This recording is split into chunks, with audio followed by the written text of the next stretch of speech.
Hello, welcome back to the channel, ladies and gentlemen. I'm home now, so I wanted to do a bit of a discussion video on Dan Trachtenberg's Predator 5 that I did a really bad report on whilst I was away. I was away making my film, my second one, a psychological horror film inspired by Lovecraft. You can actually find a link to the crowdfund down below if you want to support independent filmmakers, as well as myself.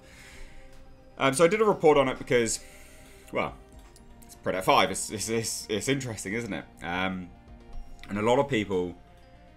So there's a few things to consider when talking about this. There's the announcement that they made. There's the fact that obviously now Disney owns 20th Century Fox. And kind of the current climate, I guess you could say. But there's also really important to note Disney's history owning other companies, which it's not common knowledge. Did you know that Disney owned Miramax when they made The Crow? Bet you didn't know that. Bet you didn't know that when Disney owned Miramax, they made Pulp Fiction. Pretty sure you didn't know that. There is a whole list, and I mean it's a wealth of movies actually. Muriel's Wedding, obviously not horror, but a pretty R-rated comedy that Disney, when they owned Miramax, worked on, you know. So Disney does have a history of letting a lot of R-rated things go under subsidiary companies. That's why they owned Miramax. They wanted to get into independent film and also still get a piece of the R-rated pie. There is so many films I can list off because Disney owned Miramax from 1993 through to 2010, I believe. And like I said, it is just list after list after list. And not all of them are good, but the majority are R-rated. And the majority, especially in that time of year, didn't have any... Like, again, I'm looking at it now. They didn't really have any sort of agenda being pushed. Now, I do think... Again, I'm not an idiot. I'm aware that there is the potential that there could be some agenda, but I think it's the wording. And you've got to remember that the wording that was used in the announcement, because it wasn't an official announcement, the wording was just from Deadline, okay? That wasn't the official synopsis. It wasn't official. It was a leak to Deadline Hollywood, which we'll get on into a second. So when they said they're going to flip gender norms, that was Deadline talking. That was what they interpreted it as. It wasn't from Dan Trachtenberg. In fact, he has now come out on Twitter and said that this was meant to be a surprise. I've been working on this for almost 4 years now. I'm very sad that what we had in store for how you could discover this movie will no longer happen. It's a bummer. But also, yay. It was Deadline that released the information. It was them that interpreted it. But again, remember... You know, I'm not an idiot. I do know that, yeah, there's the potential that it's going to be bad. But the red flags that people are talking about, like Disney being one of them, isn't actually a huge red flag. And I know it sounds insane, but they own 20th Century Fox. It doesn't mean they're going to have their hands in the pie that much. They allowed Miramax a lot of autonomy. And as a result of it, they produced some incredible movies. Some absolutely incredible movies. Like I said, Pulp Fiction. That was under Disney. You bet you didn't know that. That was under Disney. The Crow, under Disney. And there's a lot. I mean, again, I'm just kind of looking at the list now. Not all of it's good, but some of it have won Academy Awards. A lot, in fact, like a fair amount. Anyway, Trainspotting. You could not get any less PC than Trainspotting. But yeah, they had Miramax managed to secure the North American distribution. And that was Disney. Trainspotting, that was Disney. So remember, I'm not sitting here trying to go, oh, it's going to be amazing. That's not what I'm trying to do. But I'm just trying to say, hey, look, the concern that Disney owns 20th Century Fox is not a massive red flag at the moment. It's actually a 50-50 split. We have to wait and see what the first trailer is, or, you know, the official synopsis being released by Dan Trachtenberg. That's what we need to take a look at. And if you disregard this, then simply you just don't know your film history. You just don't. Now, the other side of it is also the fact that Dan Trachtenberg is actually really, really good. So, again, the report from Deadline Hollywood, like if we click to the Deadline Hollywood report, and I will just minimize my big dumb face. So when we go here, right? So exclusive. Oh, damn, what's this crap? When we come here, the exclusive 20th Century Fox Studios has engaged 10 Cloverfield Lane director Dan Trachtenberg to direct the 5th installment in the Predator series. The script is being written by Patrick Aison, whose producer-writer credits include the series Kingdom, Ryan and Treadstone. Now, those things are not particularly great, but Dan Trachtenberg is very, very good. Okay? Now, in terms of Dan Trachtenberg, he, again, like, in terms of this report, right, and how it pertains to Dan Trachtenberg, because it says here, you know, they're keeping the plot line under wraps at the moment, but I'm told it won't swing back to the developments. In the most recent film, Fox made its last entry in 2018 thriller The Predator, blah, blah, blah, blah, blah, blah. Blah, blah, blah, blah, blah, blah. Now, in terms of the gender-flipped norm thing, that didn't come direct from Deadline Hollywood. It came from...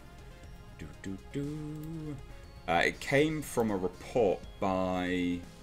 Who was it? Discussing Film, right?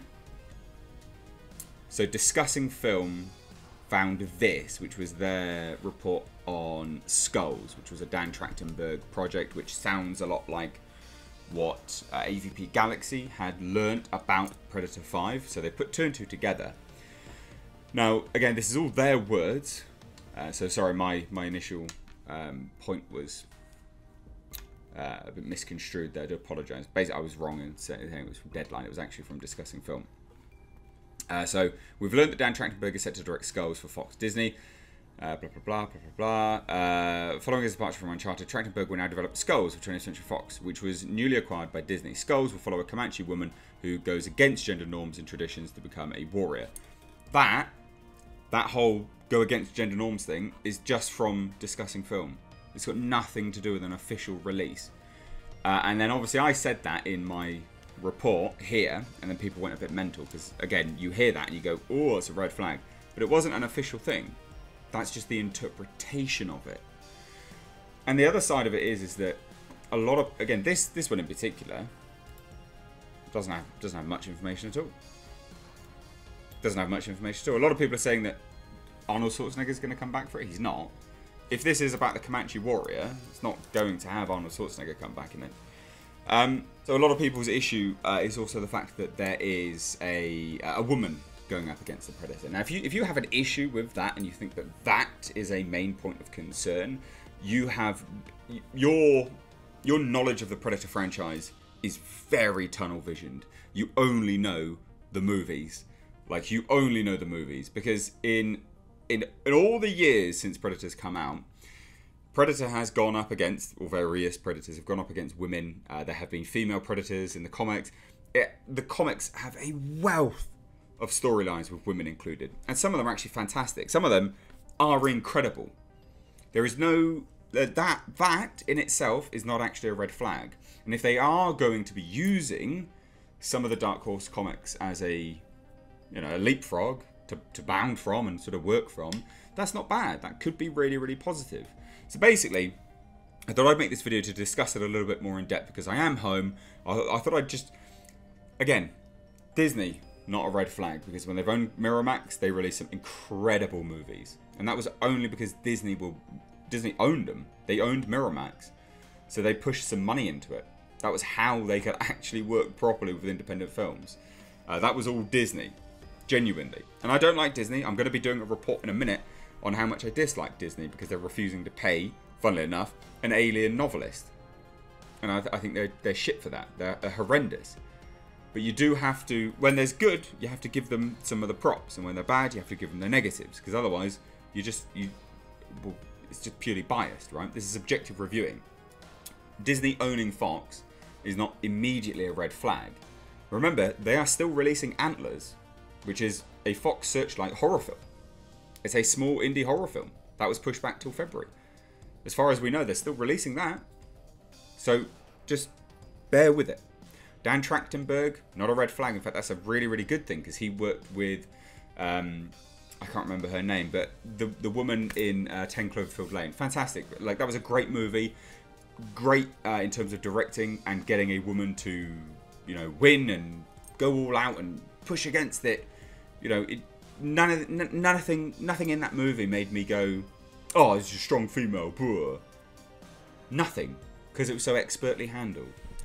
Again, if you can look at 10 Cloverfield Lane and be offended by a woman, you know, winning, and I don't know.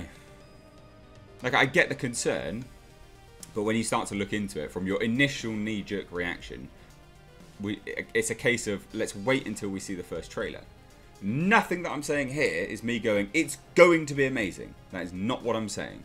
What I'm saying is, Disney being a concern, calm down and wait until we see the trailer. Gender norms being flipped, that never came from an official announcement, that came from discussing film. That's their interpretation of it. So we just need to wait and see.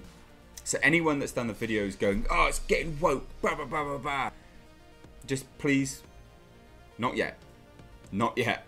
If they release a trailer, and it's very clearly going that way, then I'll call it out. But we don't know yet. That's the thing. And it could be good. You got to remember, do you think 20th Century Fox wants another tank like the Predator? Fuck no. Like, not on your life, son. And neither does Disney. Because this will be their first Predator film under their banner. You know, under the fact that Fox is a subsidiary of them. They will want to get this right. Because it will be R-rated. I highly doubt it's not going to be R-rated. So anyway, there you go. There's just a quick updated video on it. Let me know your thoughts down below in the comment section. If you're new here, do hit subscribe. Hopefully I've kind of conveyed this properly. Like I say, the red flags are a wait and see situation.